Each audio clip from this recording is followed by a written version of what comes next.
You know what it is. Welcome to the best coast. Yo, it's Bronze Age nerd with that collecting elite. Big B McFly steady bringing the vintage heat. Pull up a seat, we diving in the stacks. Silver to the bronze, got the knowledge on tap. From Kirby's Kings to the mutants, wow. We breaking it down in that laid back style. So grab your snacks, let the panels unfold. This is comic book chilling with the stories we told. Comic book vibes, we flipping them pages. Legends and lore from all the ages. Golden to the modern, we talk that news. With Big B McFly and the nerd cut loose. Yo, you tune into that Bronze Age flow. Where comics live and legends grow. Big B McFly in the cut, let's fly. Best coast, baby, comics are what saved me. Big B, yeah.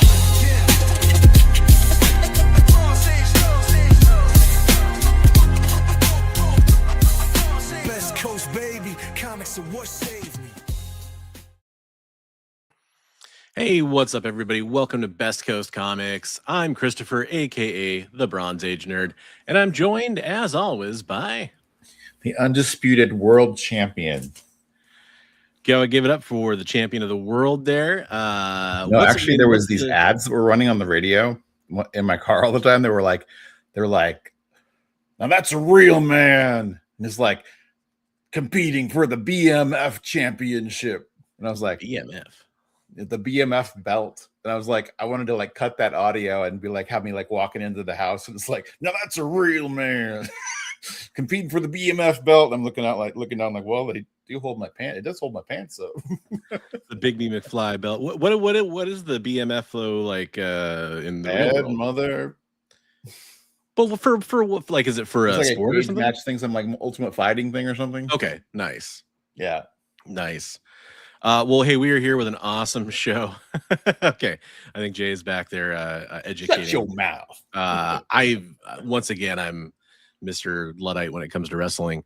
Got a few people in the chat we're going to say hello to real fast, and I'll give you guys a rundown on what's going to be about tonight. We got Hydra Asylum coming in with that gold medal this time. That is our producer, Jay. What's up, Jay? GT Key Comic was nice enough to come in for that silver place medal. And this is worthy. In bronze place medal, we have Preston. Preston says, just wanted to drop my like for tonight. Have a great show. And don't skimp on my Anna. Okay, he wants some Anna de Armas. You know what that means. You know what that means. Anna with your smoky eyes, dancing through ballerina, kiss me goodbye. You throw a punch, I say please, I'd like another. After Blade Runner, I'll never recover. Anna with your smoky eyes, dancing through ballerina, kiss me goodbye. You throw a punch, I say please, I'd like another.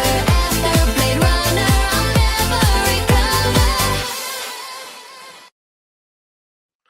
There you go. You didn't no skimping on the Anna this time, although some would argue some of it was kind of skimped to begin with. And then Jay was backing him up. So, we really earned it there at that time, folks. Shigeki Kikita says, I hit my head on the bedpost as I clambered out of bed to watch Best Coast. I love the rhymes. Hey, here's somebody I ran into this weekend. We got Comic Tropes in the house. What's up, Chris? How you doing? Did you literally run into him? Yeah, probably a couple times. It was pretty crowded on one of the show floors. Telling me. Not a lot of room for us big guys to maneuver, huh? No, definitely not. It was a very packed. Artist Alley especially was extremely packed. Well, Chris, I'll let you use your imagination on what she's kissing goodbye. Let's put it that way. The 3 beside my comment was because I initially commented on all 3 streams. Oh, that's nice to know. I didn't know it actually did that if you did all 3 streams. That's cool. Anna de Armas as Catwoman or Black Cat. That's some good casting right there. That's the reason we had the Sydney Sweeney drop. So she was just every casting rumor alive. She got picked. Right. Yeah, too crowded in Artist Alley at Emerald City Comic Con, which we're going to be talking about here in a bit. They need wider alleys. I agree. Yeah, even one could argue some main streets would be nice. So big part of the show, we're probably going to be recapping. Big B and I both had big weekends. We did different things. And we're going to kind of talk about that. We got some show and tell we're going to show off and some story time. we will talk about a little bit of the news. There wasn't a ton. Some of the things I'm going to talk about that I brought to bring up are actually related to stuff that happened at Emerald City Comic Con. I'll let y'all be the judge of how important that stuff was in the greater scheme of things, but I think they're interesting stories. One involves a celebrity, and one involves con policy and some cosplayers who were part of a booth, and I'll let you judge on that. Yeah, so I guess, so my big thing is I went to, the Mike Richardson stuff was the big news for sure. We're going to talk about that too for a little bit. My big story was I obviously went to Emerald City Comic Con. I was a panelist on Saturday, and I'll kind of talk about that as we get to it. I went also on Friday because I was lucky enough to be able to go for a while, and I thought I'd like to go and see it when it's a little less crowded. I'm really glad I did that. It afforded me some opportunities. Big B, do you want to talk about your weekend and what you did? Yeah, sure. First, I got to say something that I like. Mr. McGrivy told me last week that you totally threw his entire day off by having you on the right and me on the left. He's like, that's not how it's supposed to be. Sometimes it's just how it works. Big B beat me to the show both weeks is what happened. So he shows up on the left and I show up on the right when I join. Oh, I can jump out and jump back in if you want. I mean, I can do this too. It's not like, I mean, there, I have there you go. That'll make Mr. McGrivy happy. Is that gonna? So is that what are we just gonna make people dizzy by doing this? Can we do that? Okay, I'll just be like this. Camera 1, camera 2, right? Yeah. So I had a really busy weekend. So Friday night after work, I went over like I usually do and hung out with my good friend Travis, Comics Limited, and we did some art and did some trading, and then ran home, got about 6 hours of sleep, got up and had spent the first half of my day with my son, and then I went to kind of a high school reunion thing in the evening. Ooh. And then it was like a 10-year high school reunion. Yeah, exactly. More That's like almost a 35-year. It wasn't really high school. It was a group of I was a youth group thing. It was like this really close-knit group of people that we used to hang out with. So yeah, okay.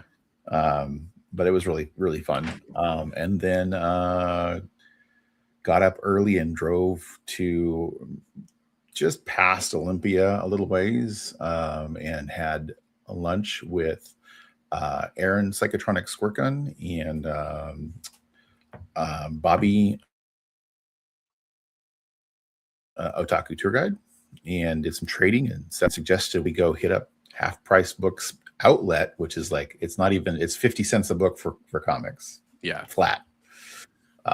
Which is crazy. We walked in and he just grabbed his shopping cart and started filling it up. Wow. Yeah, and he did fill it up more than once. Wait, a hand cart, right? No, like an actual shopping cart from a grocery store. Damn. Okay. Yeah, he's like, well, he's like Amazing Spider-Man. Why would you pass up on Amazing? He's looking for trade fodder stuff. He's like, why would you pass up on Amazing Spider-Man for 50 cents? Why would you pass up on Uncanny X-Men for 50 cents? Are they still putting the stickers on the actual comics there?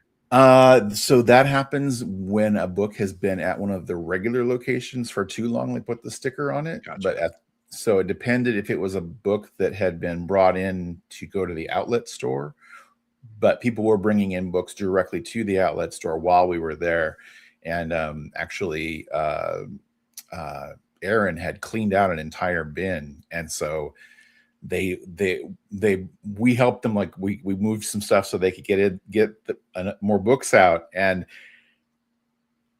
gosh darn it, if there wasn't another guy that slipped right in front of that bin as they were filling it up, and we sat there helplessly as he was pulling all of the John Byrne run of Avengers for 50 cents a copy. Wow. Just like, oh. Wow. That's pretty cool. Not that he did that, but cool for him, right? Yeah, but it was really, really fun. I kind of regret, like at the end, I was looking at the piles that I had, and I was like, I've got to whittle this down. It's going to be so much. And then I think I ended up leaving for like $40 with like 2 huge piles of books. And I was like, what happened? Yeah. Just get overwhelmed. So I have some stuff to show for that a little later of like my best pickups from that, and then from the trading. And then I had a little bit of an adventure today. I actually have one other thing that happened today that I'll just quickly show that. Because you'd be surprised, I think, that I actually got this. Was Henri at Emerald? Jay? Because I didn't know. I was going to talk about this a little later. I ran into Mog and Mel there, but I did not know that Henri was there. So I got the newest, hottest sold out thing that we talked about last week. Oh, on the newsstand 2 days early today. Nice. Yeah, that's awesome. Yeah, so I want to snag a copy. Last week, I gotta right? go find one. Yeah, I gotta go find one, man. Yeah, first printing because they said they were going to the second printing, Right? And it's pretty darn cool. That is cool. It's very full Congrats, color all man. the way through. Really neat.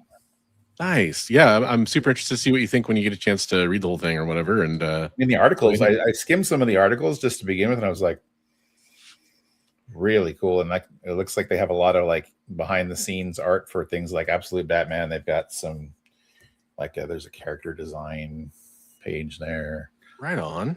All kinds of stuff in here. So yeah, it's pretty neat. I think that's cool. I was excited to see that. I've been wanting something like that in my life for a while now. And it has a whole history of zines inside of it too, which is kind of neat. That is cool. I like it. Yeah, so I didn't get a chance to tell you, but I snagged that. He's like, I put it out early. Probably shouldn't have, but I put it out early. Probably shouldn't have. That's great. Hey, what's up, Awesome Sauce? How you doing? We're just talking about our weekends. Hey, what's up, buddy? So yeah, so let's see. And then Friday and Saturday I went to Emerald City. Sunday I just kind of spent with my family. So that's, you know, it's exciting, but it's not necessarily relevant to the show. But yeah, so Friday I just hung around Emerald City. I guess I'll talk about that, and then we'll get caught up to what you did on the trade show after we talk about my Friday, and then I'll talk about Saturday. Yeah, sounds good. So Friday I got up to the show. So I'll give you real quick. Here's my kind of review or breakdown of the experience at Emerald City Comic Con as a con goer. Even though I did get a badge for free because I was a guest on Saturday as a panelist, I will, you know, I still had to go to will call and get my badge because the guests don't get the badges sent out to them early. So I had to go to will call to get my badge. At least the panelists, maybe the creators do or something. So I only waited about half an hour for my badge on Friday. I got there like after parking and being confused and walking to wherever the will call was. Because here's the thing. In Seattle, downtown at the convention center, there's two buildings, the Arch building and the Summit building. And they're kind of within a block of each other, but they're separated by a street. So it's a little confusing on what's happening in which building and where you should park and all that stuff. I'm glad I went on Friday because it made Saturday go a lot smoother because I could figure out where I was supposed to be and everything. But yeah, after I got in, you know, it's a lot of, they hand you a badge, and I've never seen this before, but on the badge, you have to then go activate the badge. And so activate the badge. Yeah, like and I'm like walking through, and I'm like, okay, well, I'm past all the people trying to get in, and I try to like go start activating my badge, and there's a person in that area that's like, you know, I'm not like in the middle of a walkway. I'm kind of off to the side. There's not a bunch of people in that area. And one of the con people was like, yeah, you gotta, you know, keep moving. And I'm like, oh, okay. So I keep moving. I go to another area, which is even less crowded. And I'm starting to like, just kind of activate my badge. Oh, you got to keep moving. This is another person. I'm like, oh, okay. And then that happened like 4 times. And I'm like, eventually I'm like, hey, I'm just trying to activate my badge. Well, you don't have to activate it right now. It's like, I'm trying to go to the other building and I don't know where am I supposed to eventually go activate this thing? You guys aren't being very clear about this, because I definitely wasn't blocking the way or anything. It was just very strange. Anyhow, why were they telling you to move along? I mean, I think they were just told to like let traffic keep flowing, but I'm like, what? Like, I am definitely not. I'm not blocking a doorway. I'm not blocking like a walkway. There were people milling around at the top of the escalators. That's so crazy. Yeah, and I think if I didn't activate it, I probably would have been fine. But it was just strange. At one point, they did scan my badge at one table, and it like sent me like my contact info to somebody. So I guess that's the reason why I would activate it. Oh, I can see how that could be helpful. Like if you're like getting signed up for like a creator's I'm trying to remember even who or something. Maybe I'm trying to remember who scanned it, but somebody did. At one point, I was like, oh, cool, you can just scan that. Neat. Anyhow, you know, I'm just kind of griping. It wasn't the biggest deal in the world. What was really frustrating is the building where I activated my pass, I then was like, okay, well, I think I need to go to the other building because I think that's where Artist Alley is and everything. And I guess I just was turned around. I ended up walking to their building for no reason. And I, I've got some mobility stuff going on with my knee right now and kind of some of my back stuff. So I wasn't stoked about doing a bunch of walking. On one hand, it's really good for me to be walking a little bit. But I didn't want to kill myself walking around a bunch right at the beginning. So I walked to that building. I go all the way to the top floor just to find out that it's not Artist Alley. That's where the celebrity guests are, which I don't really care about. And so then I ended up having to go all the way back over to the other building. And not only go to the other building, go to the other side of the other building because it's the other side from where Will Call is. I'm like, okay, great. Oh, no. Finally, I get in. Okay, I know, kind of boring story, but it's just a lot of walking around. Multiple times going through security, which actually was really easy for me. You walk through a metal detector, and as long as it didn't set it off, they didn't care.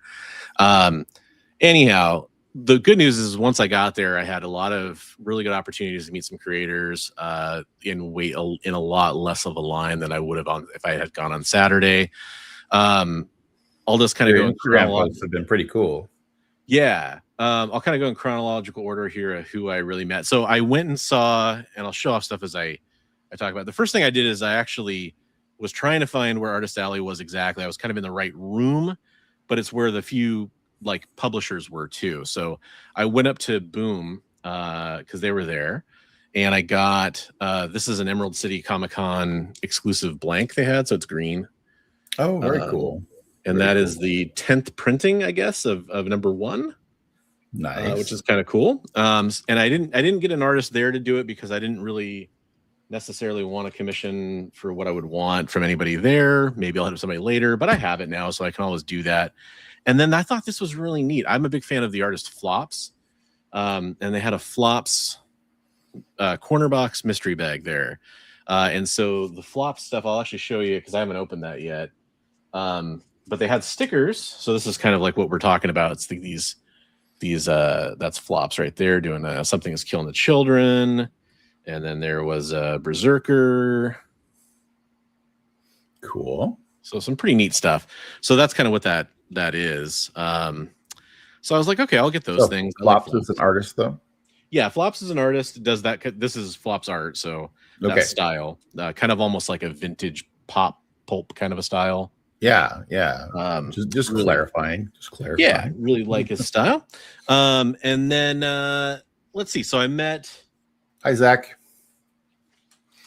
I met Ryan Benjamin, who's somebody I've always really wanted to get a chance to talk to. I'm a big fan of his art tutorials he does online. So I had him sign my copy of Union 1 up there because I actually really enjoyed Union. It was one of my favorite Image titles back in the day that I like to read. And also, he did the art on Gen 13 Half, the Wizard edition. So I had him sign that too. So I got to jump in before you move on from Ryan Benjamin. Okay, go ahead. Please do.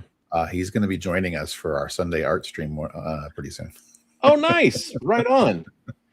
He was really cool. So the funny thing is I bumped into him before I went to his booth because he was talking to Marissa Pope, and I stopped at her booth, and I love Marissa Pope. I love her art. And he was being very, very complimentary to her. He was kind of just talking her up.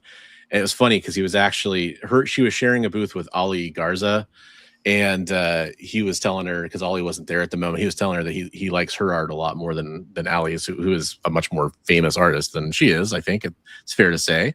Okay. But she had some stickers, so I picked up a couple stickers from her. You gotta make yourself big. Yeah, there you go. Nice. That's Marissa Pope. And then everybody will know why I picked up this one. Little white queen there. Well, when it comes in focus, I can kind of see a booty there. It's just white is the problem. There we go. It's white queen and her white booty. Yep, a lot of white cheeks going on. And then I actually thought she had a really affordable price on some of her sketches. So I picked up this Supergirl sketch from her. I saw that on your post. It's beautiful. I'll kind of hold up a little bit closer to see the detail on the face there. I like the way she does faces a lot. Yeah, big eyes. Cool. The very anime expression there on the face. Yeah, and then talk to her about some stuff that might I don't ever like to blow up somebody's spot until they can commit to something. But I talked to her about something that might be coming up on the show, so I thought that was pretty cool. And then I went over and Ryan Benjamin was there. This is a great question, actually. What's the most you'd pay for a signature that's not art? That I should bring that up because one of the people that I was going to talk to who was there was Jeff Loeb, and I had barely said something to Jeff Loeb at Rose City Comic Con last time he was there, and he was going to a panel or something like that, but I had a chance to just say hello to him or whatever. And this time I wanted to go up and get a couple signatures, so I brought my Hulk #1, the Red Hulk cover. I brought King Size Hulk, which I've had Arthur Adams, who did some interior art on that, and I had Frank Cho, who did the variant cover I have. I had him do a signature on it. So I was like, oh, I could get Jeff Loeb to sign my King Size Hulk, which reprints a lot of cool Hulk issues like Hulk 181 and stuff. And I also brought one other book for him to sign too. I can't remember what it was off the top of my head. But I had these 3 books, and I was like, oh, I'll go have him sign these. Jeff Loeb was charging $45 a signature, or $40 a signature, which to me, for a writer on a book, is insane. This is a convention, by the way, where you have Chris Claremont, who's charging $15 a signature. And you know what? Jeff Loeb, I know,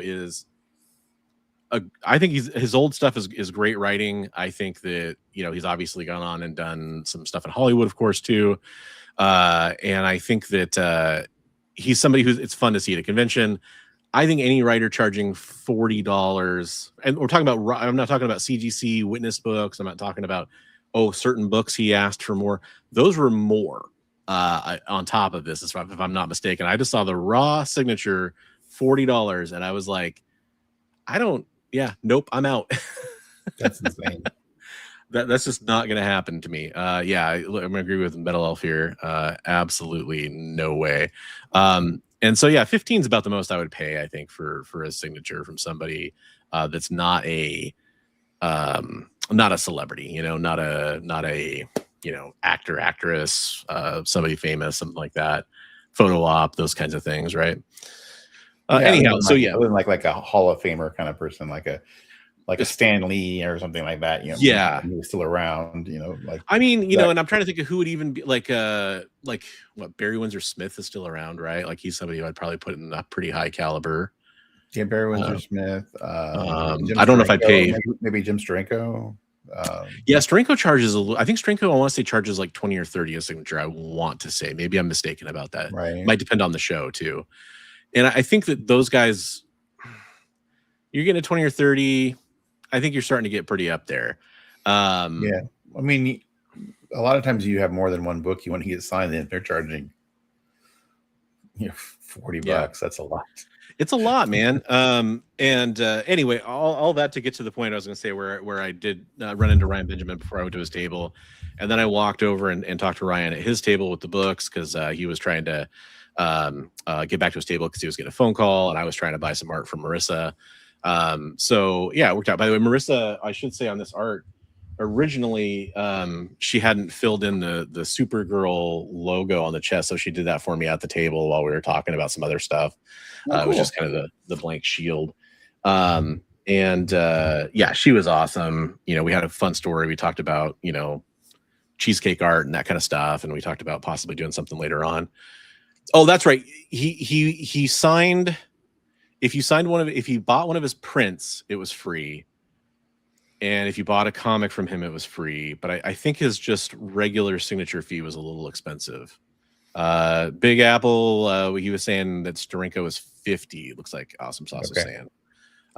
Something like that. It's definitely gone up. And to me, that's a lot. I mean, he is a living legend, but it's just weird how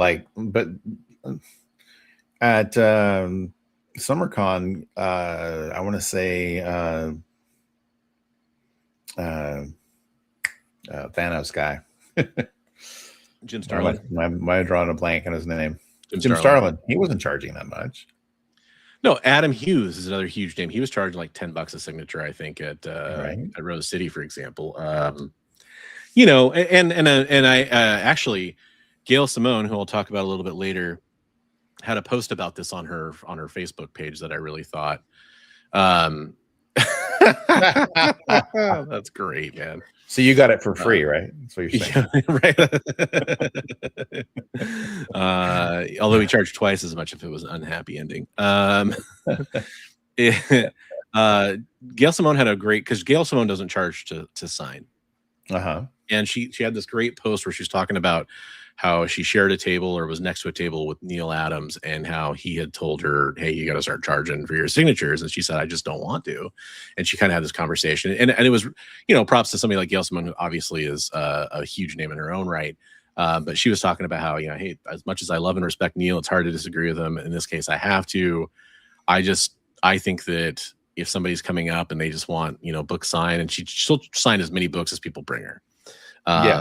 And it was just interesting, like her approach on it. And I guess, since I just mentioned that, I mean, I get how worth, like, I remember back in the day, like people coming up to tables with like one of those little wagons full of books for a creator to sign. And that's kind of crazy when they were signing for free. And I totally get that. That's ridiculous. But you could say, like, you could limit the free signatures. Like, you can I think she would do batches, like for somebody who was doing that or whatever. Like, I'll do the first 20, and then I gotta talk to the other people in line, and then you get back to the end of the line, and then I'll do the next 20 or whatever. I think so. She was handling that. I remember a guy coming up to Alex Ross in Portland with an entire little wagon full of books. It was just like, that's ridiculous. I know a lot of people handle that stuff by making like an appointment at the show, like before or after hours. They're like, hey, I've got a couple short boxes. I'd love to pay you, a little bit to have you come sign them separately from that. I think that's a really good way to handle that if they're willing to do that. That's a good way to handle. Yeah, but most of the time I've seen people doing that kind of thing is they want to take advantage of the free signature and take advantage of the artist that way. So I can see where you would eventually maybe get resentful of that if that kept happening and it's holding up the line for the nice people, Yeah, like Jay is saying here, she basically said she feels you already support her by buying the book, and that's exactly right. And she was selling scripts for her books there, stuff like that. And I think that, like, Larry Hama made a comment on her post, and it was a really good one. He's like, hey, consider maybe putting out a donation for the Hero Initiative or something like that, where if charity, I could see that. Yeah, I mean, that was just his suggestion. I think there's some other good ones. Comic Trip says, I paid $25 for Michael Golden because he sort of surprised me, but I decided I would do it, and that's his upper limit for a signature. Yeah, Michael Golden is weird because I met him a while ago, and I guess it's before he started doing some of the things he's doing now, but I bought some prints from him, and he signed them for free. I bought the prints. They were like, I bought an Avengers Annual 10. It's going to be $50. That's what I did not bring him, so... He charges more for that one. I love this. To be fair, Loeb had a line of 0 people he wanted to keep from growing. Oh, I could see that, where he just didn't want. And I will, every single time I walked by, he had nobody at his table. It was nuts. It's just crazy.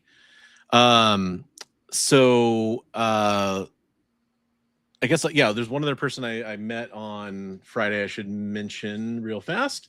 And this was a huge and pleasant surprise for me.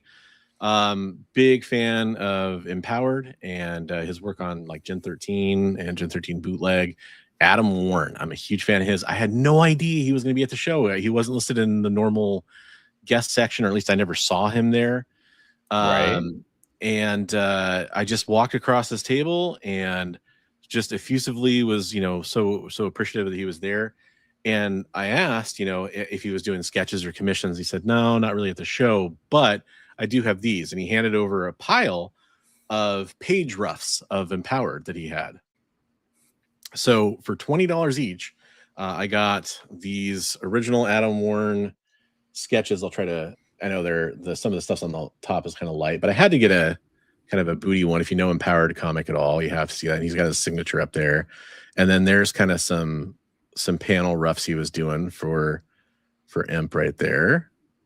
Shows up a little bit better in person than it does with the bright light shining on the camera. And then I got another one. Be sure to check out Chris's Instagram. He has good pictures of him on there. Yeah. And he's got like even some of the text is up there. No, this isn't fair. And then that kind of stuff. And then this one had some bondage on it, which if you're familiar with the comic is like a intentional thing they make fun of in that comic book. The damsel in distress trope is heavily discussed tongue in cheek in that comic. So I was super happy to get that. Then I brought some first appearance stuff for him to sign because this is something I've kind of gone over with, and I went over it with him because there's a debate on what the first appearance of Empowered in comics is, because it was a webcomic originally, and he published trades and stuff like that with Dark Horse later on. But he agreed that this is the first appearance of her in kind of a traditional comic. It's a little smaller than a comic, but this is Empowered, the winch with a million size, and it is an actual traditional comic book inside. But I had him sign that, and that's a special like an Ashcan kind of thing. It's like a full comic book, except for it's just a 3/4 size. So it's an Ashcan form factor, but it's an actual comic book inside. Oh, okay. And then there was another special I had him sign, which is 10 questions for the Made Man, which is one of the other characters in the comic. So I had him sign that one. And then this is the first full-size comic I'm aware of, which is Empowered and Sista Spooky's High School Hell. And I had him sign that too. All comics I picked up at Things from Another World back in the day, which is owned by Dark Horse, or it was at one point. I don't know if they're still owned by Dark Horse at this point. So yeah, you know what? It's funny is I think he just likes the 2K26. I think that's just how he likes to sign it. Different. Yeah, it is different. It is a really good question, Shin. I appreciate that point there. Awesome Sauce says he's paid upwards of $300 for a photo and an autograph from Chris Evans. Yeah, and I mean the celebrities thing, it's a different ball game. Like Hayden Christensen was there, and I know that he was charging hundreds for like photo ops and signatures and that kind of stuff for items, and that's a completely different ball game. But for comic creators, I think I'm kind of with Chris. I think $25 is probably my upper limit, except for maybe Steranko, maybe Barry Windsor Smith. I'm trying to think if there's anybody else that's kind of in that caliber that would be, that I don't already have a signature from. I think that's probably about it. Anyhow, that's kind of. I think Starlin is in that caliber. I think he's in that caliber, but he doesn't charge that much. And right, yeah. But I would say he's in that group. I 100% agree. And for me personally, even though I know a lot of people wouldn't put him in the same stratosphere, Larry Hama would kind of be in that group. By the way, I like how Larry does it. Larry does if you want it signed to you, like if you said, hey, 2 Big B or 2 Bronze or whatever, he'll sign that for free. I think the first couple or whatever are free. And then if you want it just a regular signature, he charges for that. I think it's, $10-15 or something like that with him. And then it goes up from there. Wow. Tropes, are you serious? I think that's for Absolute Batman #1 specifically. Him and Snyder both charge more for that one. I think especially if it's going to be graded, like witness grading. Wow. It's not $200, but it's something expensive. Okay, it's like no, wow, but it is something. They do charge more for it. I was seeing like on some forums, some people were talking about it. I want to say it's like 50 or 80 or something like that. I can't remember. That's crazy. Yeah, so it's pretty nuts. But anyways, that was kind of my Friday, and I did go again on Saturday. I got a lot more to talk about there, but I want to make sure Big B gets a chance to talk about. I didn't get this Friday, but I did get this the Friday before from Trav in a trade session. So, there you go. Absolute Batman 4th printing Virgin Foil #1. So that's the Jim Lee, right? No, this is Dragotta. Oh, that's Dragotta. Okay. Yeah. The black and white edition. So yeah, nice. Cool. Right on, man. So that was pretty cool.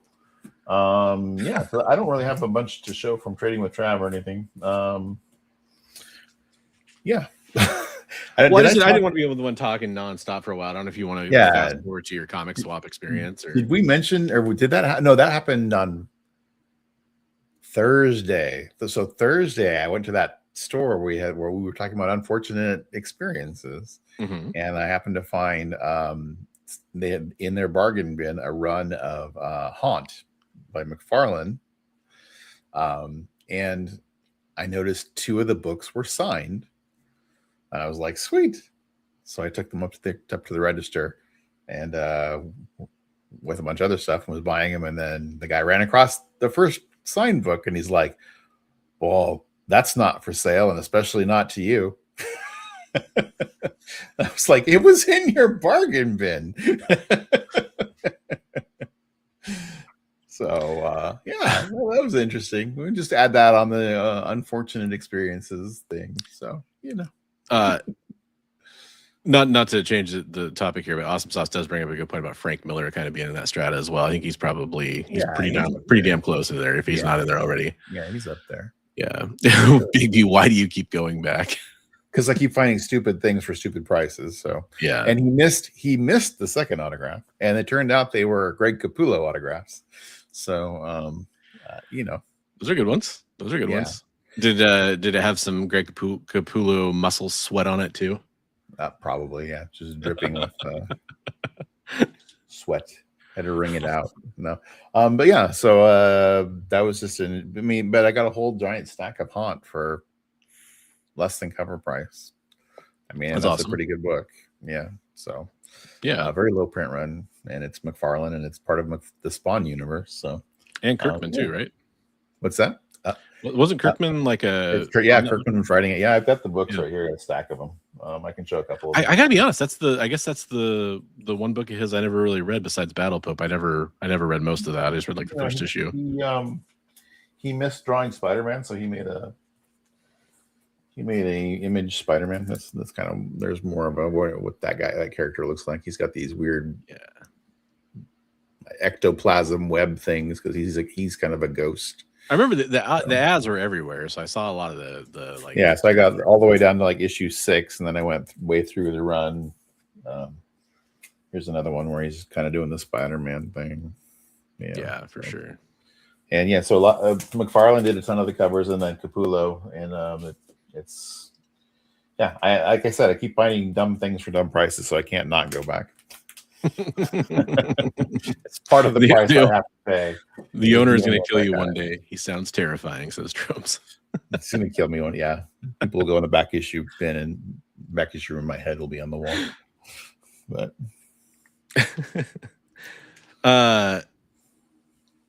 well, I'll show the one other thing from today from that book. Yeah. So I was grabbing some stuff from when we were doing the trade thing on Sunday. Psychotronic Squirt Gun was looking for Marvel Tales stuff, and so I was grabbing from his bargain bin today Marvel Tales, and I was being really condition picky. And this one I saw, I go, wait, that one's darn it, it's got some sort of an ink smudge up there in the corner. And then I go, wait, that kind of looks like a star. And I opened it up, and it's a Mark Jeweler. Nice, man. That's awesome. Yeah, so that was kind of cool. What issue was that? Which Marvel Tales? Marvel Tales 93. It's low mid grade. Yeah. No, that's cool though. Jeweler. Yeah. So yeah, that's awesome. Cool. I think what I'll do is I'll talk next about the panel experience before we get. We're already kind of talking a lot. So for those who don't know, I was going to be, hopefully you heard me talk about it. I was going to be on a panel on Saturday at ECCC for where to start collecting comics. I was invited by Joel the Geek, who was the moderator of the panel. We ended up having a little bit of a lineup change, but our panel ended up being Pink of Y. I'm sorry I called you Pinkify earlier. I guess it's Pink of Y, who is a cosplayer, and there was DJ Kirkland, who's a comic book artist, who was there, and also Comic Tom 101, and then myself. And we had a panel that we had some amazing guests. Some really cool people showed up. Got to meet everybody there for the first time. I'd introduced myself to DJ Kirkland the day before because he had a table in Artist Alley, so I was able to go up and talk to him first. But I met everybody there in person for the first time. I've talked to Joel the Geek a few times, but never actually was able to meet him in person. So that was really nice. And yeah, it was just it was a fun panel. It was a really cool experience. I think we were all being kind of a goofballs and nerding out about it. We were lucky to have some guests because I don't know how I would have found any of the panels at that show. Just it seems almost like you would have found them by accident, or if nothing else.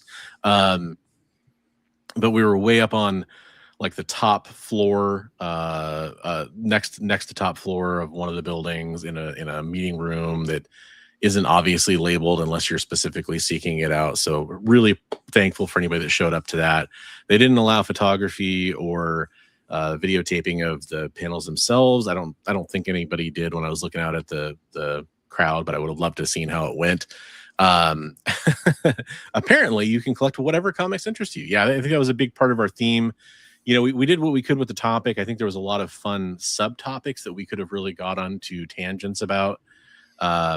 Things like, comic book storage or digital versus physical all came up. Collecting for speculation versus collecting for nostalgia versus collecting for just reading. All those kinds of things came up. It was really great. That was very kind of you. Thank you, Chris. I was very, very happy to have Chris in the audience. It was very fitting. I remember being at his first panel and really rooting for him, and it was fun to have him in the audience for ours and awesome. look across the faces and say, like, is he asleep? No, okay, we're probably doing all right. It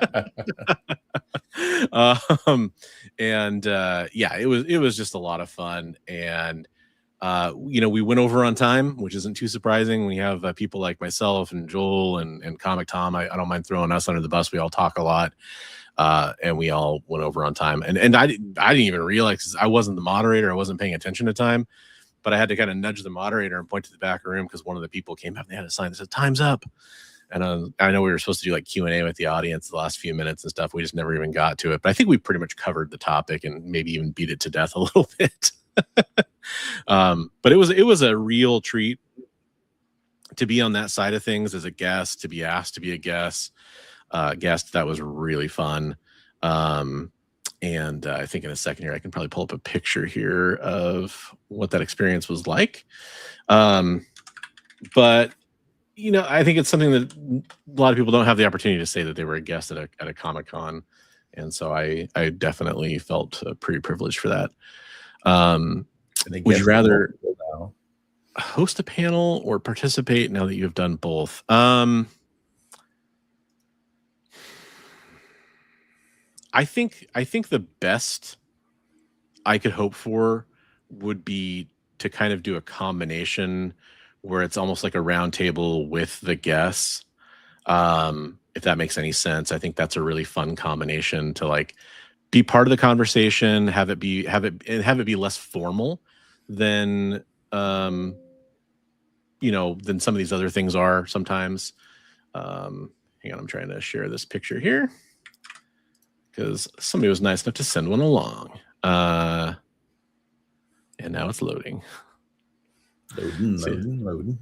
Let's see if I can do this without revealing my phone number and stuff. So there's a picture of the panel that somebody was nice enough to just send me. Nice. There you go. Thanks, Chris. I appreciate that. But yeah, that's DJ Kirkland there on the left. And then there's Comic Tom writing some stuff down. Pink of Y, some nerd that's from the Bronze Age. And then there is Joel the Geek there on the right in the purple shirt. So highly appreciate it. And again, I just felt happy that we had some guests there. That was really fun because I was like, man, nobody's gonna show up, and thankfully we had some butts and seats, so I really appreciated that. Yeah, it was a fun experience. Shiggy had a good question for you. I also have to know if Comic Tom is as high energy in real life as he is on video. He's 100%, and I've heard this about him before. I was familiar with it. We know somebody who actually works with Tom, for example. We have a mutual friend that works for Tom, and I've kind of that's just who he is. That's not a personality thing that he's putting on at all. I mean, certainly he knows how to be on camera, and I'm sure that some of it's, I've seen him be low key before too, but yeah, he does. Yes, he's excitable. Yes, especially when he's like at a show, and I'm sure he's like ready for.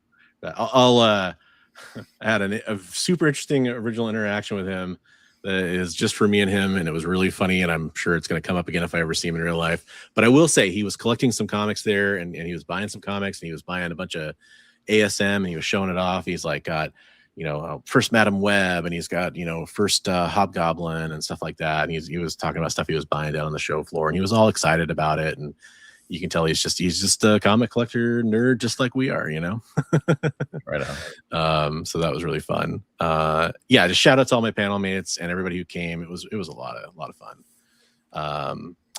But yeah. And then that was kind of my panel experience. I have other stuff to talk about with what I got on the show floor and show off some original art and some signatures, but I've been talking for a long time. I want to get back to Big B. I know you're jumping forward to Sunday or whatever. Why don't you tell me about anything else that happened at this meetup of the community we went to? It was a lot of it came together at the last minute, as these things kind of do. I was going to say there was one thing you didn't talk about that you were critical of at this show. There was no Big B with snacks and juice boxes for you. That's true. That was a real problem on Friday when I didn't get to Chris Claremont stuff yet.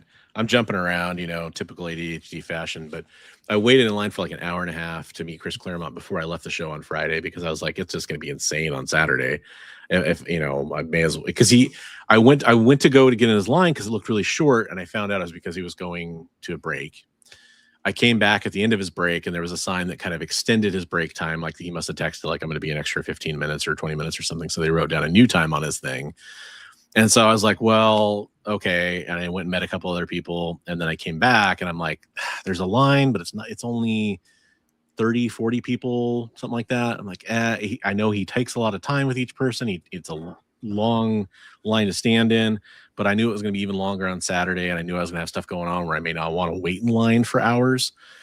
So I just bit the bullet and waited. But man, my feet were killing me. I was starving. I needed caffeine. So I was missing Big B's con present there quite a bit. Friday was the weird day because I knew people at tables. Like there was actually some people I could have like went and chatted with, and I'm pretty friendly with a few of the people that I see regularly, like at Rose City and stuff like that. But nobody that I knew outside of that. I didn't recognize anybody just walking around the show floor. So didn't have any like personal connection with anybody, which I missed. Saturday I did get more of that, thankfully. But yeah. Nice. Yeah, so we got together we met in the parking lot of this restaurant that Psychotronic Squirt Gun, Aaron. If you guys don't know, I keep saying those names. Those are their channels. Psychotronic Squirt Gun for Aaron and Otaku Tour Guide for Bobby. And we had on Otaku's channel, we had done a video where we had showed some books that we had, and we would each express interest or non-interest. And his whole goal was he wanted to downsize his collection because there's a possibility he might be moving soon, and he wanted to focus on Superman. So I brought a bunch of Superman stuff, and we did some trading. So I'll show some kind of highlights of weird odd things that I got, like a Amazing Spider-Man book and record set. Ooh, has the record in it. That's cool. Nice, man. Kind of weird, but he's like, those are fun, I don't know where I got this, but you can have it now. Awesome Sauce. I think I might know who you're talking about. I think Big B and I both kind of know that person, if it is who I think you're talking about. No, this is somebody different. I got a 10-cent Detective Comics from him. Ooh, right on. Pretty nice shape too. But, yeah, it looks clean colors and stuff. Yeah. It's got a little E written up here. I don't know. Mr. E stands for excellent. Excellent condition. That's right. Yeah. Edgelord, Dark Knight. He had a lot of things like normally I wouldn't pick up. He had this is a Philip Tan remark. All right. I love Philip Tan. Yeah, on Spider-Man. I was like, oh man, remember he did sign it. It's like really tiny. He signed it at the very bottom. Okay. So yeah, so Philip Tan. This one kind of an odd one, but Bernard Chang signs. Yeah, up here at the top in gold. I don't know if you guys can see it up there. It's all across the logo, but he's cool. Yeah, so Bernard Chang. I like his art. This one is Dustin Nguyen, I believe. He signed up the side there on the Right on. there. Gotham. Nice. Hey, what's up, Damien? How you doing? A second printing of the first Court of Owls issue. Oh, hell yeah. Cool. Yeah, right on. A Moon Knight key from the Bronze Age. Yeah. First definitely. Midnight or something. Yep. I remember that blew up when the show came out. Yeah. Right before. Some Frank Miller Daredevil. Yeah. With that Canuck in there. The old knucklehead. Speaking of Jim Starlin. Oh, nice. Avengers Annual, important part of the Thanos storyline. Yeah. This is one of the bigger keys that I got. It's really, really rough, but first appearance of Metamorpho. Yeah. So, yeah, I mean, that's still cool, though, even if it's in rough shape. That's hell yeah. Some John Byrne X-Men. You know, I love my John Byrne. Yeah, definitely. I guess he's somebody's in that conversation, too, by the way, for the one. He doesn't sign anymore, does he? He doesn't. Yeah, he doesn't do cons, right? Right. Book I've never really thought I'd been on the hunt for, but first Dr. Afro. And that's the first print, right? Yeah. Nice. That's awesome. A book I have been looking for. She's a cool character. Seriously hunting for it, but I've been like, oh, if I find it, it'd be nice. Secret Wars #2 is first God Emperor Doom. Yeah. So he was showing some of those on the video, and I was like, there's one that I want to get. I think it's 2. It's the first appearance of God Emperor Doom. He's like, oh, I think I have that. So nice. And then this one's kind of a cool one. Mm-hmm. Yeah, I love that cover. And this one is a key because it's a weird key, but this is the first appearance of Spider-Gwen and Jane Foster Thor in the background on Halloween. Yep, it's a very strange issue. Yeah, so there's there's people who try to say they're in costume, but no, they're actually walking around as them. Right. It's like there was no Spider-Gwen before. Yep. So that's a weird one I've been trying to find. It's also a pretty low print run, if I'm not mistaken. Yeah. And then King Size Annual #7, Fantastic Four. Yeah, you got some good stuff, man. And this is the coolest thing. I think it's kind of oddball, but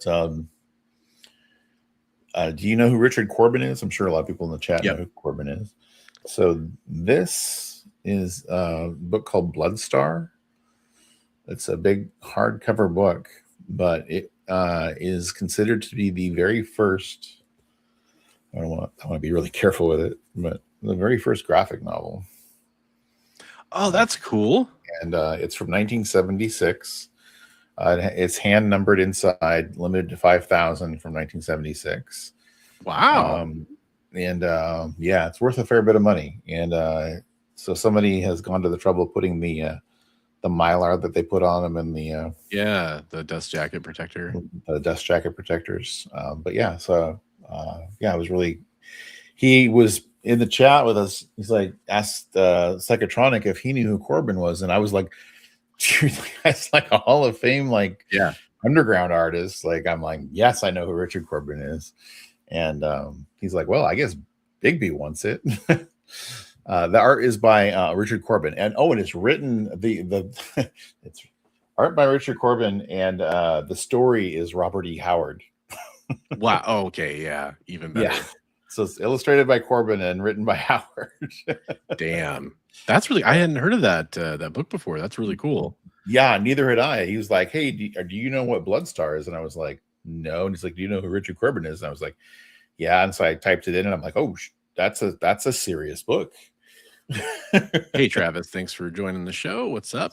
Glad to see you here. I looking it up, I see people offering it around the $200 mark. So wow, that's cool. Pretty cool little item to pick up. Hell yeah, man. That's awesome. It says it's an adaptation of a Robert E. Howard. There we go. I think we'll be okay, man child. Appreciate it. Did Sabrina Carpenter send you? I like that song. She does, man child. Yeah, very fun. Yeah, we're getting pretty close to the end here, so I will show off the rest of the stuff I had signed, and then I'll kind of show off the original art I picked up. You got some great stuff, man. Yeah, I got a couple other things for the end, but we'll okay, cool. We'll do another round of back and forth then. Smaller things. Gotcha. Four smaller things. So I'll show the sticker real fast. I mean, the sticker is not the exciting thing, but I got a piece of art for my daughter. This is a sticker of Harley Quinn, obviously there. Try to get that in focus from Agnes Garbowska. And there's her QR code and her name if anybody wants to look her up. But she does. That's really cool. When she goes to these shows, she usually brings like little sketch cards and stuff. So I got a little Pinkie Pie sketch card for my daughter from her. And it's not going to show up very well on the camera because of the light glaring off it, but it's got like a little gold metallic ink laid into it too. It's kind of hard to see there, but again, you guys check out Bronze's Instagram. He's got really good pictures of all the art and stuff on there. So. Yeah, I'll make sure to post that up. But she was really excited to see that. And then on Saturday, Boom had this is a comic ECCC exclusive line bag for Something That's Killing the Children that was limited, and it's like, you know, it's got the ECC exclusive there. I don't know if these blew up and were being resold or not. I haven't opened it yet. I haven't had time to do any of that stuff. You meant to say mystery bag, right? I did mean to say that. Yeah, that's a good point. Yes. It's a mystery pack. And then I mentioned Gail Simone earlier, but there's Adam Hughes, Uncanny X-Men 6, 1 in 100. I saw that when you posted. I was like, man, I'm jealous. Yeah. I talked about the Ryan Benjamin stuff. I got to meet Terry Dodson. That was really fun. I've always wanted to meet Terry Dodson. Nice. Had him sign a Harley Quinn #1. That's her first ongoing series. And he did the cover on that, as I think the interiors too, if I'm not mistaken. Nope, just yep. He did. Him and Rachel both did the interiors on that. And then one of the other people I got to meet, who I missed at Rose City Comic Con, I don't even know if he had much time at his table there, but David Finch had him sign some Aphrodite 9. So this is the dynamic poses. He signed it in green down there. Oh my goodness. And then I had him sign my favorite Aphrodite 9 cover. I'm sure people can guess what that is. That's Aphrodite 9 #0. He also signed that one in the green. Down there, just give everybody a little close up of that. Yeah, there you go. And then just a little close up. And then another cover of David Finch's I love, which people are going to be surprised by, and that is Psylocke #1, which is just kind of a nice. Why you like that one so much? I don't know. It's crazy, right? And then he signed that one in purple, which I thought was really cool. That lavender color. Speaking of lavender and purple, I got to meet John Zhang, who my daughter's a huge RC fan from the Transformers. He donated the art. 100% of the sales of this comic book were donated for breast cancer charity. And that is this awesome metal RC cover. And I brought it there for him to sign. Cool. And he said he signs these for free, which I didn't expect to have that happen, but that was really cool. And I'll be posting up a picture. I've been slowly posting the pictures from the con. Tomorrow I'll have pictures of him and I got a picture of that too, which is really neat. And then I mentioned Chris Claremont. I had that chance to meet Chris Claremont, had him sign some books. I'll show the books real fast while I'm telling the story. Got first appearance of Guardian from Alpha Flight there, X-Men 109 signed by him. I wanted with both Gail and Chris Claremont. They've both, my favorite character is Cyclops, right? My second favorite character is Rogue, which they both love. Obviously, Chris Claremont, created Rogue, co-created Rogue. There's a first full appearance of Alpha Flight, which I already have the cameo signed by him. There's 121. So I went up to both of them and I started giving them a hard time about Cyclops. And it was very fun, very funny interactions I had with both of them. Actually, by the way, Chris Claremont said this is one of his favorite covers. This is Wolverine #8. He said he's always loved this cover. I love that cover. Yeah. He said, if you thought Wolverine next to Scott was ridiculous, and the size difference. If Rogue is your second favorite, does it mean that I have to make Cyclops my second favorite? You don't have to, but you can if you want to. I have to. If you were smart about it, I mean, you would find that that's true. And then this is the last. If I was a smart man. No, I'm just kidding. Everybody's free to love whatever X-Men they like. There's so many good ones to choose from. In fact, I've kind of famously said my least favorite X-Men is Storm. However, I still love Storm. Like, so just take that with a grain of salt. It's So like anyhow, saying, like, yeah, I had a great my interaction with flavor of ice cream, but I still love ice cream. Like, yeah, great interaction with Chris Claremont. Great interaction with all those creators. Actually, Gail Simone had a lot of fun moments talking to them. I will say this: you consider this a scoop if you want. Kind of. I asked Chris Claremont, he was kind of looking for some clarification I was looking for on the Cyclops thing I talked to him about. Basically, because he's famously said he doesn't like how Cyclops left Madeline for Jean when she got resurrected and X Factor and all that stuff.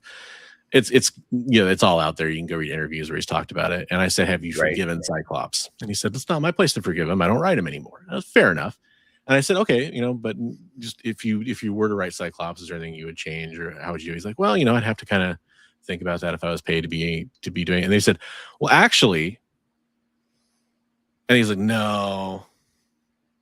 And I said, you got to tell me now. He's like, I can't. Like, I'm going to be wondering forever now. You were going to say there, come on, you can't leave me hanging. He's like, well, hey, just be happy you're going to be around forever to wonder about it. It was a very nice thing of him to say, but there's something about how he said it in the context that almost made me wonder if he was going to say he is going to be writing Cyclops again. Maybe I'm reading too much into it, but it's almost like, and then he realized he can't say that. He kind of realized like, oh, maybe other people will hear me say this or whatever. Also, to be fair, I have a YouTube channel. He didn't know that, but I would go tell people if he did say something like that. I'd be like, hey, guess what Chris Claremont said? unless he told you to keep it on the down low, right? Yeah. Hey, have a good night. Awesome sauce. Yeah. I mean, I of course, if he said it was off the record, but he wouldn't know it was on the record. Anyhow, I want to make sure I show some other stuff. I know we're a little over on time. I got I forgot to mention at the beginning of the show, by the way, we're not only streaming on my channel, Bronze Age Nerd, we're streaming on Big B McFly's channel. We're also streaming on the EXP. All of the links for those channels are in the description below. Go check us out on all those if you're not already. However, one of the shows on the EXP is called Sketch Up with Mog and Mel. And Mog Park is the artist in the duo there. And she was a concept artist like on Game of Thrones, the TV show for production for that, for example. And she does a lot of great art and commissions. So she had some stuff that was at her table, and I saw this piece and I had to get it. I love the play on what she has going on here. So pick this up from Mog Park. So it's Power Girl with a whip, because there's kind of like a little play on words there, right? Power Girl. And I also love her signature. It's a little cat there. Nice. But yeah, so I got that from her. I know the contrast is this doesn't want to show up very well, but she's I'll make sure to post a picture of that on my Instagram. Keep pointing people to your Instagram. Yeah, exactly. To the Discord server. Discord server would be a great place to look. So I have 4 other things from. Oh, I've got one last thing, and then I'll be done with my stuff. Sorry, buddy. No, you're all good. You're all good. I just want to make sure that I don't have to come back because the transitions take longer. So Chris told me that there was gonna be somebody there that he wanted to go meet, and Tashio Maeda is a legend in the manga world, and it's not something that I'm necessarily extremely interested in personally. However, I think its cultural impact was undeniable. So he said he was going to go swing by Tashio's table, and I was like, yeah, sure, I want to go meet this guy. The reason he's famous is because he's the guy who created Tentacle content. So he's essentially the father of hentai. He is called Iratsuka Doji. Yep. And he is also known as Master Tentacle is another thing he's known as. He was a super nice guy. We got to meet him. We got to meet his assistant. We got to meet, hear a little about the history and the lineage. Chris is very, very knowledgeable about this kind of stuff. Just throwing that out there. No, but I think we were just interested as fans of art and history. And he had these wonderful pages in front, and then he had this page of cheaper art. He's like, there's some cheaper stuff here. And for $80 a page, he had original like 80s manga pages. Cool. I have to cover something up on this page real fast. You just realized there was some inappropriateness. No, there? I knew there was, but I just knew I could. I bet it was a butt. I bet it was a butt for some reason. reason. Maybe. But I'll just show this off real fast. So this is straight up from the 80s. That's beautiful. Yeah, just really cool stuff. And Hey, for $80, man, to get a page from somebody that's, I mean, it's really kind of historical. He's kind of a Hall of Famer as far as that field. Yeah. Yeah. And I mean, it's just like, it's kind of like taping it together on the back there and stuff. I mean, it's just a very very so he had edited the panel. That's yeah. And you'll see the reason why when I show it to you later, because I can post it off now. But I know Chris got a page too, and was very excited. And it was just, we got pictures with him. He signed it was a really cool experience to meet somebody like that. That's really cool. A master. And I mean, how often are you gonna get the chance to meet someone like that? Just not very often, I feel like. So but yeah, I guess he's a Northwest native now. So that's cool. I mean, interesting. I wouldn't have known. It's really cool when you have somebody like Chris to hang out with. We all have our own little specialities and what we know, and drag each other around and be like, hey, check this out, So yeah. And in fact, when we were so on Sunday, we all ended up at, like I said, Half Price Books, digging through the bins and everything. And one of us would throw something out and be like, hey, this is important because yada yada. And the other people were like, for real? Like, I had no idea. And so we were all like, learning from each other as we were showing stuff off. Yeah. So one of the things that I found when I was digging through is there was a little stack of these, and I ended up giving some to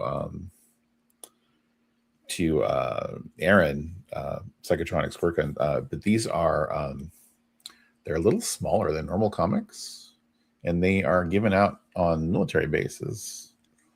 They have I've seen those before. Yeah, those are cool. So they have the PX up here so they can, it's for soldiers to be able to read comics. Have a good night, Shen. So so those are kind of neat. And they have a little value to them because they're an unusual thing that's usually given out overseas or on bases. So kind of neat. And there was a little stack of them in the bin. That's cool. And then two of the better things that I found. I don't know if you guys have been reading the One World Under Doom stuff or anything, but this is the first appearance of Valeria Von Doom. Right on. That's a good one. So that was in there for 50 cents in nice minty condition. So yeah. And I got to thank Aaron, Psychotronics Work. So I walked in the door and I'm like, oh, I'm going to go through this section. And I'm like, that's like a couple steps more. So I was like, oh, this will be easier to get to. So I went to my left and he went to the section to the right that I was going to go to. And immediately he's like, dude, there's like a giant run of Marvel Age in here. And he's just like, yoink, and throws it in the cart. And I was like, oh. And like sitting on top of the ones that he pulled out was the John Byrne issue that I've been looking for. And I was like, would you be possibly open to me getting one of those? And he's like, sure, no problem. And so I was able to get the nice. The Marvel Age, with the She-Hulk John Byrne cover, which is really cool. That's one of the big ones. Thank you, Aaron, for letting me grab that book out of your books. Yeah, and then right after that, I mean, he's like I said, he's just like, Amazing Spider-Man, chunk, chunk, chunk. Why wouldn't you? Uncanny X-Men, and because I mean, he does a lot of trading and facilitating trades between people. So he's like, I'm always looking for those kind of books, and so he's like, this is the one to come to, is the outlet, because instead of being half of cover price, everything is 50 cents. So it's a great price. I mean, comics don't get much cheaper. I like I said, I was kicking myself at the end because I put a bunch of stuff back, and I was like, I could have got way more. I could have gone back and I knew where I put them all, but I was like, at that point I was so tired. But I've had that bug happen many times where I'm tired at a show and I'm just like, even though there's great stuff to be had here, I'm done. Yeah, one of the last things I grabbed was the Adam Hughes Catwoman, the red cover. They had the graphic novel of that for like $4. Oh, right on. That's cool. Yeah, it's like, okay, I won't say no to that. But Yeah. That's a good one. So speaking of that Discord server.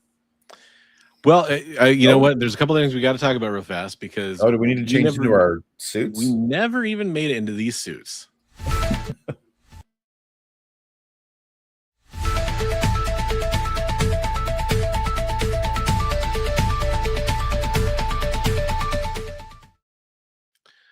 All right, I promise I'll change out real fast. We will go over this stuff pretty quickly here as we are going a little over on the show here, but I do have a couple things. First off, we never talked about this because it broke, I think, right after we did our last show. So did we talk about Dark Horse and Mike Richardson being out as the CEO? No, we did not talk about that. that. Tropes alluded to it, but we did not talk about it. Yeah. I didn't think we'd made it that far. I just wanted to make sure I was right about that because we do need to address this real fast. So Embracer bought Dark Horse a while back, and there's been some shakeups that have kind of happened over the last, 18 months or whatever since they bought Dark Horse. Embracer is like a video game company. They're kind of the company. They're not actually the company that made games like Darksiders and stuff like that, but they're the company that bought the companies that made those games. It's kind of weird. Consolidator. Yes, yeah, they're basically buying up IP. Is kind of what everybody has sussed out from them, and of course they bought up Dark Horse for movie rights, basically for their characters and all that kind of fun stuff. Excuse me. So it's interesting. Yeah, they bought them back in 2022. They are ousting Mike Richardson, who's who created what's going on over at Dark Horse, has been a huge part of that. His love child. Yeah. I mean, just an absolute, what do I want? A pillar of the comic book community, of the comic book industry is what I want to say. Right. And they ousted him in favor of, it looks like installing a gaming executive as interim CEO. It's an interim CEO, so I can't really read too much into that, but it makes sense. Jay Comas. Excuse me, folks. So they said it's part of their long-term vision to better align Dark Horse within a more connected and forward-looking group structure. We're implementing changes to modernize the business and strengthen collaboration across publishing, games, film, merchandise, and other key areas. It's pretty messed up. I wonder if that precludes Richardson from going and starting up another publication house. I believe he has actually already been, I'm trying to remember, this has been a while now since I've read this article, but I think he was attached, to another company at one point. There was some rumors he might be going and joining a comic website, I want to say is what he was going to go join. I don't know if this article mentions that. And now I've forgotten the name of which comic website it was, and I don't want to say the wrong one. But I saw some stuff linking him to that. But yeah, he also was the founded Pegasus Fantasy Books, which is familiar to people who've been around the area for a long time, which is now called Things from Another World. That's another important point. A lot of people have heard of that name and didn't realize there's a connection between those two things. So it's look, I'll just say it in plain English. It's shitty. Yeah. Well, it's kind of how business works, though, unfortunately. But it is not. Doesn't mean we have to like it. Well, I hope it all. Sometimes things like that shake out for the better. So I hope that's what happens. Oh, can't stop yawning now. I'm sorry. Should have had that second cup of coffee. Or when I say second, I really mean third. So here's the other one. This happened at the show, and it's why I wanted to talk about it. This was at Emerald City Comic Con. So actor Michael Rooker, from Walking Dead and Guardians of the Galaxy and, a lot of other stuff too, of course, who's kind of been a darling in the con circuit. A lot of people loved it. He's very, very boisterous on stage and outspoken. He was accused of shoving a fan at the show. So I will tell you this. Speaking of poorly run things, like, companies taking over, I know somebody mentioned how Reed Pop took over Emerald City Comic Con. There was a lot of criticism about the lines and the way the convention was organized. There were some accusations of some of the security personnel targeting people of color for things like their badges not being clearly displayed. There's quite a bit of stuff that's been kind of circulating since the show happened. And this is one of them. So there was a lot of crazy long lines. I mean, there were things like people were getting their autographs from Hayden Christensen like 5 hours after their time was supposed to start or something like that. And so it was pushing that thing. He was there for one day. I guess the Michael Rooker line was pretty long. So was the Bryce Dallas Howard one. Anyhow, what happened here is that on Saturday, the attendee on the left here in this picture on TikTok claimed that Michael Rooker pushed her. Excuse me, cannot stop yawning. And she has so at the show, you could have an ADA, Americans with Disability Act, sticker on your badge, which signified that you had disabilities. You weren't supposed to stand in line for very long. She'd already been complaining about the line being too long and her standing time. And apparently, the photo ops were pretty quick. She went through the photo op. And what I've pieced together from what other people have said in forums that were claiming to have seen what happened is that Michael Rooker was kind of like, she was trying to turn around and say something to Sean Gunn, because it was a Sean Gunn, Michael Rooker joint photo shoot. And she went to say something to Sean Gunn, I don't know what, and he kind of pushed her along, basically, is what I've heard. But apparently, she's already injured and she got shoved out of the room. She's saying that is not okay here in the statement. I've seen people say she's overreacting. She's saying, I don't care how bad your day is. Our day was just as bad. You don't lay hands on your fans. That's not how you do it. Do better, dude. They're waiting for a comment from Emerald City Comic Con. It's one of those things that's just kind of interesting. I mean, this is, not just a forum post. This is actually some local news that was covering it here in Western Washington. And yeah, interesting stuff. Yeah. I don't have a news source for this. I'm gonna quickly scroll while I'm talking about this and try to explain what happened because I'm in the group where there was people talking about it, but I know one post was removed. So speaking of removed, and I did reach out to one of the cosplayers for a comment because we've actually met her before. There was a booth in the show floor at Emerald City Comic Con that had two, pretty famous cosplayers. Faces by Rachie is what one of them goes by. She's a cover model for Dynamite and a lot of other comics. And then there's also Emma Dilemma, who's the one we met. We met her at Washington State Summer Con. She was dressed up as She-Ra at that show. And they were at a booth that if you made a purchase over a certain amount, I believe, you got like a photo op with them, and they were dressed up as Vampirella I think it was on Saturday. And Rachie she's lost her mom recently to breast cancer. So she was wearing a pink classic Vampirella costume, the one piece kind of thing, but it was made in pink vinyl. And I think Emma Dilemma was wearing like the classic red or something like that. And so you would pay your certain money. They would come out and they would take a picture with you, and they were kicked out of the convention. What? Yeah, they were kicked out. Supposedly they were kicked out for having something that was too revealing. Okay, here we go. The post was removed, so I found that where they kind of talked about it again on the post, and I will bring it up here. Oh, of course, it doesn't save. Sorry, give me 1 second here, and I can share what we have going on here. Okay, so here's the person. This is on a public. It's a Facebook group, but it's basically public. It got deleted, but I had screenshots first. Nice try. She said, Dear Emerald City Comic Con and ReedPop, many people in the cosplay and comic community are concerned that reports that 2 Vampirella cosplayers were asked to leave a shared artist booth at Emerald City Comic Con after complaints about their costumes. They go on to say that she's a well-known character that's had this costume for years. There was nothing that violated the policy that Emerald City Comic Con had for their guidelines for cosplay.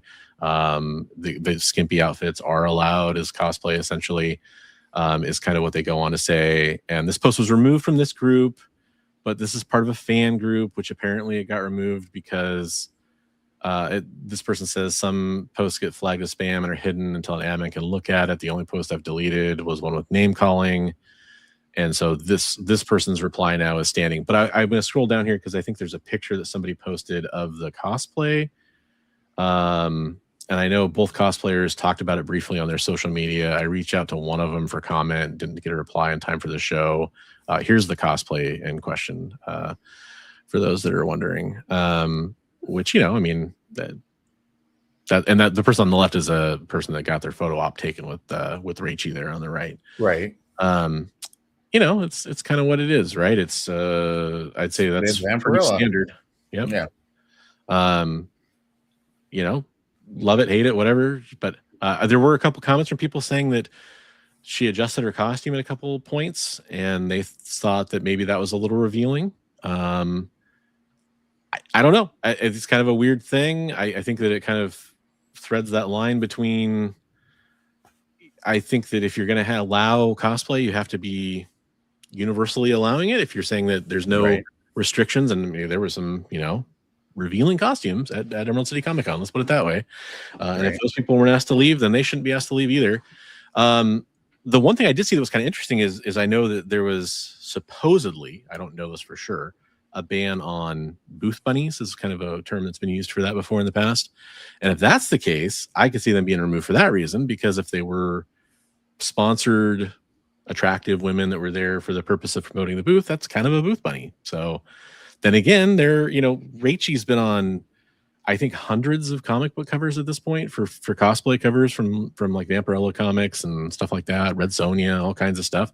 So you could make the argument, I mean, like, that she's just, they're celebrities for the of the comic community. Yeah. So interesting stuff. I don't really know where I fall on it, but I thought it was worth pointing out. And if I do get an update from Emma about that, because you know, we're friends on Instagram or whatever, I'll let you know if she replies with any more information. I know they were hanging out with Rock DeLynn after they got kicked out, which is kind of funny because they were posting it like from a restaurant outside the show. She's a comic book artist, if you're not familiar. She's a really good one.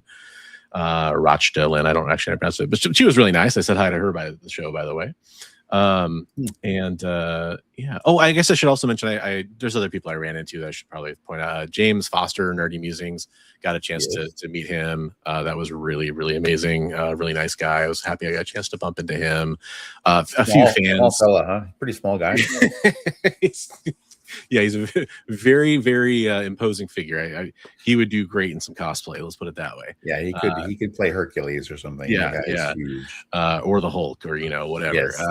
like the Ringo. Yeah. Shout out to some fans that recognized me too. That was very flattering. In fact, it was crazy. Somebody came up to me, and I was happened to be walking with Comic Tropes, and I figured for sure they were walking up to Comic Tropes. And they said, "Oh, hey, Bronze Age nerd, yeah, I know you." And I was like, "Oh, well, that's very nice of you." And then literally like 5 seconds later, somebody walked up to Comic Tropes and recognized him, a different person. It was really great. So shout out to all the people that's always great. If you guys don't know, we love that. Absolutely, very flattering and nice to have people run into you. Other big things, you know, I shared this on the Discord server, which we're going to talk about here in one more second. This is quick news. It's not a great update. I'm sorry, but Bruce Campbell, I think people know about this by now because it literally was right after our show last week. Bruce Campbell says he has a cancer that is not curable, but it is treatable. And he says he's one tough old son of a bitch. So we'll kind of stay tuned for more of that, but he has dialed back his fan appearances and work stuff that he was working on because of this. So he just wanted to kind of update his fans and kind of let them know what's going on. And I love how he's like, "I apologize if that's a shock. It was to me too." Yeah, he's fun. He is a funny guy. Funny guy. And then sorry, that was a breakneck speed stuff. But that's kind of the main news I had. I want to make sure we talked about it and didn't wait another week to talk about those things. Right. Those are important things to talk about, and especially the things that happened at the show. Really important to talk about. Yeah. Yep. And then now I'm not going to play the full thing, so it's probably going to make me turn my mic back on, but I'm going to play the quick intro. Sent from you to us, it's art for all. All right, and I did that just because of time reasons, and I don't want the show to take too long. So we are going to share our community art that you have shared with us. I'm going to share our Discord server here. the Bronze Age Nerd Discord server, which, by the way, you can, nope, not server boost. I mean, you can boost the server if you want to, but that's optional. Invite to server. Let's get that copied and paste it into the chat so you all can come check it out. And if you post your stuff in here, anytime the next week, we'll show it next week on the show. So not even limited to, you can post it during the show. If you can make it the next minute or so, you might get it on the show. Shout out to Headless Hammerhead, who posted this Jink. Beautiful piece. I love it. Really cool. I love the color on it too. From Arcane / League of Legends. Really fun character. There was some good cosplay of this character too at the show, by the way. There was some great cosplay of her at SummerCon. Yeah. We saw quite a few then. I think probably like Arcane had just come on or something like that, I think, or pretty recently. Yeah, that's really cool. Good job, man. And then he was kind enough to actually post something I sent him as a gift with an order from Heroes for Heroes a couple years ago.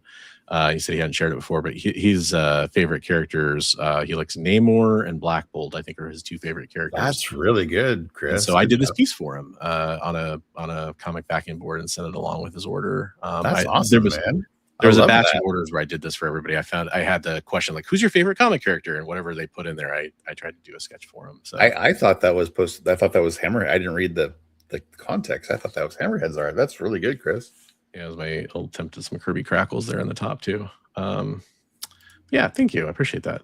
And then he did a sketch inspired by Felix Adler, the King of Clowns. If you like clowns, I recommend visiting Lake Placid, Florida, which has the highest concentration of clowns per capita. That's a scary fact, as well as Toby's Clown School and Museum. Chances are, if you meet a handful of people there, one or more will be a certified clown or certifiable. Who knows, he says. So he did that. That's really terrifying. If you're afraid of clowns, I'm sorry.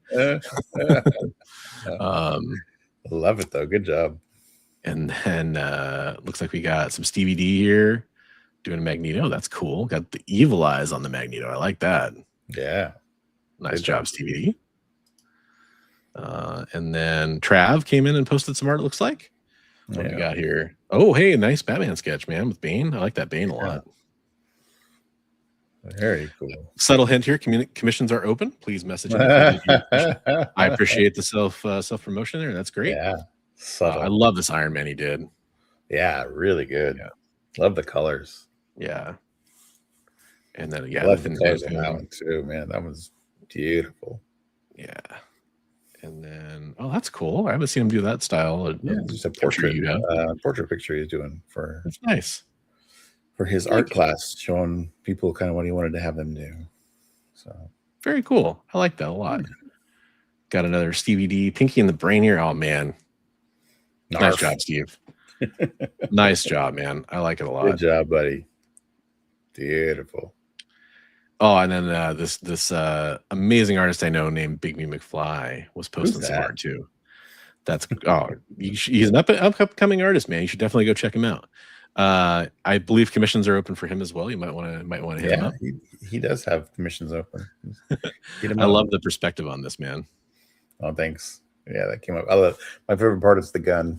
I mean, doing the perspective on the gun and the placement of it. I mean, it's like I don't want to say like suggestive, but there's kind of like there's a flow to all the angles there that I really appreciate. Well, yeah. Originally, when I was drawing, I was trying to cover it because the way I had her posed, it was going to be really focused on her crotch, and I was like, I need to cover that up a little bit. So it takes the focus. I like it a lot. And then you got a ghostwriter here too. That's really cool. That's a commission. That is a commission. That was actually a commission that I did to pay for the cleaning and pressing of my Fantastic Four #1. Oh, there you go. Right on. Yeah. Well, I think both people are going to be pretty happy with what they get out of that deal then. Yes. I've got a very skilled cleaner presser working on it that I trust, and you get a piece of art from me. So there you go. Very cool. Good job, man. So yeah, if you'd like to have your art featured, I posted the link into the chat. We'd love for you to go post your artwork on the Discord. I love it. The pew pew placement.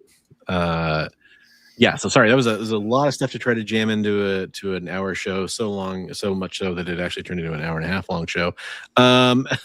Yeah, back in the day, it used to be a 2-hour show. True. Yeah, we're still cutting the difference. But yeah, I was trying to get through all the information. Hopefully, if you're watching on the rewind too, if you found any of that stuff interesting or you had questions about any of it, or if we went too quick on something, go ahead and drop a comment down below. We'd love to get to it. Same thing can be said if you have anything you want us to talk about, like in a future show or in a future video that Big B and I might do, like topics about collecting comics or whatever. We'd love to hear about that as well. Any of our weird antics and adventures you want to talk about, you can always hit us up on social media or leave a comment. Any of those. Yeah, exactly. And more to come on a couple of those fronts. We definitely are they're on the back burner. So yeah, wow. A lot of stuff. Are you going to be back on Sunday? Back on Sunday, yep. Back on Sunday for the on Sunday live art stream. Yeah. That's awesome. All the greats there, including James Foster, who I had the pleasure of meeting this weekend in person James for the first time. Evgeny and everyone will be back.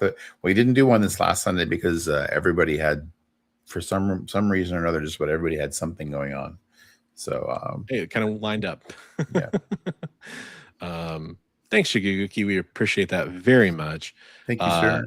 Thanks to everybody that helped out. Joel, thanks for inviting me to the panel. If you're watching, buddy, I appreciated that. It was a really, really unique opportunity. It was very fun to check off my bucket list and a fun experience. And thanks to everybody who supported, liked the posts and all that kind of stuff. I got more coming, and I'll show off all the art in a little bit higher, detail and all that stuff for everybody.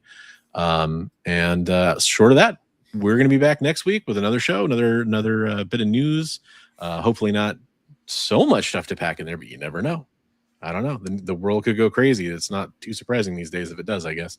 Short of that, we'll see you next week. Have a great week, everybody.